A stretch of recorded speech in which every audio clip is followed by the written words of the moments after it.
Joyful yoga channel பார்வையாளர்கள் நேயர்களுக்கும் வணக்கம். இந்த சேனல் நிறைய நம்ம பயிற்சி சொல்லிக் கொடுத்துட்டு வரோம், நல்லா செஞ்சு பயன்பெற்று வரீங்க. அந்த வரிசையில் அடுத்து ஒரு அற்புதமான ஒரு பயிற்சி பார்க்கலாம். ரொம்ப ஈஸியா ரொம்ப பலனுள்ளதான ஒரு பயிற்சி. அதாவது கொலஸ்ட்ரால் லெவலை நல்லா மெயின்டைன் பண்ணி கொடுக்கும், ரொம்ப மேலே போகாம மெயின்டைன் பண்ணும். அது மாதிரி பிரெயின் செல்ஸ் எல்லாம் நல்லா ஆக்டிவேட் பண்ணி கொடுக்கும், மூளை நல்ல புத்துணர்ச்சியோட இயங்கும். அது மாதிரி உடல்ல பிளட் செல்ஸ், பிளட் வெசல்ஸ் எல்லாம் கூட நல்லா வேலை செய்யும். ரொம்ப ரத்த நாளங்களுக்கெல்லாம் ரொம்ப நல்லது. பல பலன்களை உள்ளடக்கிய ரொம்ப அற்புதமான ஒரு பயிற்சி. அது எப்படி பண்றதுன்னு பார்க்கலாம். எப்போதும் போல உங்களுடைய இடது கையில் உங்க இனிஷியல், உங்க பேரோட ஆரம்ப எடுத்து போட்டுங்க. 10 சாதாரண மூச்சு மெதுவாக எடுத்து மெதுவாக விட்டுட்டு இந்த பயிற்சி தொடங்கலாம். பயிற்சி தொடங்குறதுக்கு முன்னாடி எப்போதும் போல உங்களுடைய முன்னோர்கள், உங்களுடைய தாத்தா பாட்டி, தாய் தந்தையர், உங்களுடைய குருமார்கள், குலதெய்வத்துக்கெல்லாம் பிரார்த்தனை பண்ணிட்டு தொடங்க. இந்த பயிற்சி எப்படி பண்றது அப்படிங்கறத பார்க்கலாம்.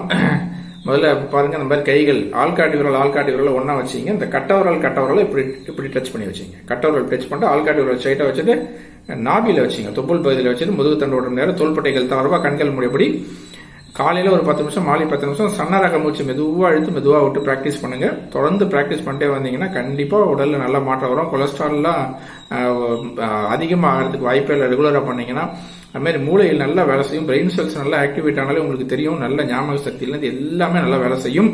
ஸோ A to Z உடம்பை கண்ட்ரோல் பண்ணக்கூடிய ரொம்ப அற்புதமான ஒரு ப்ராக்டிஸ். ஸோ அது மாதிரி நேரம் கிடைக்கும் போது ஃப்ரீ டயத்தில் கூட நீங்க செய்யலாம். சரியா? தளர்வா பண்ணுங்க, ஸ்ட்ரெயின் பண்ணாம பண்ணுங்க, சன்னரக மூச்சு எடுத்து விட்டு பண்ணுங்க, ரெகுலரா பண்ணுங்க. உடலை ஆரோக்கியமாக வைத்துக் கொள்ளுங்கள். நன்றி, வணக்கம்.